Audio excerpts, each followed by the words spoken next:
Hello, this is Pastor Daniel Zion, the president and founder of the Youth Against Corruption and Injustice and Vision International and Fight Against Corruption and Injustice International, co-organization of peace and unity worldwide. All over the decade, there are many people who are finding a lasting solution to the problem of corruption and injustice in our society.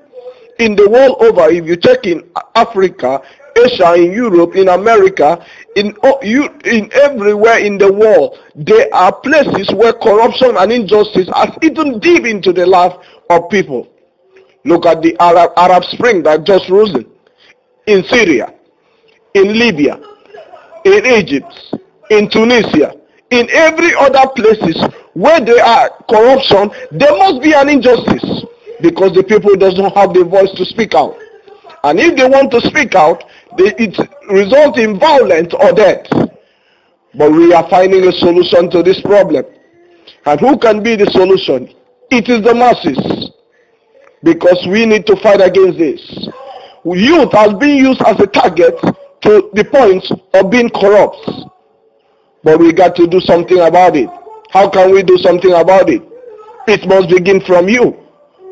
That you must stand up to say, I do not want to be corrupt again. The corruption must stop. I must not be bribed. I must not be paid for to be corrupt. Then there will be a change. You must wake up to say, I do not accept to everything that they say. I must not say yes to it.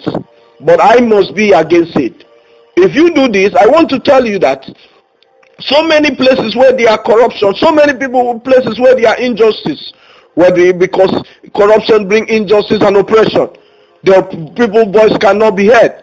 Just look at this clip. You will find out that there are many places in the world where people are suffering. And when people rise up to speak for human rights, they are being fought against. But I want to let you know that you have a fundamental human right as a person to make sure that you stand against corruption.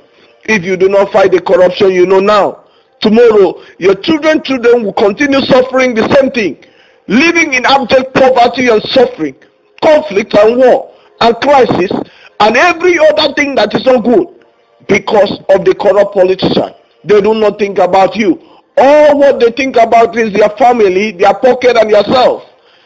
And they will leave you in suffering. The economic crisis will rise up. Tomorrow there is another problem will rise up. How can we stand against this? We must learn to fight against corruption. This is the only means that we as people can be able to overcome corruption. Corruption did not just start today, but we have to do something about it. Because if we do not do something about it, it will affect our entire generation. It will continue keeping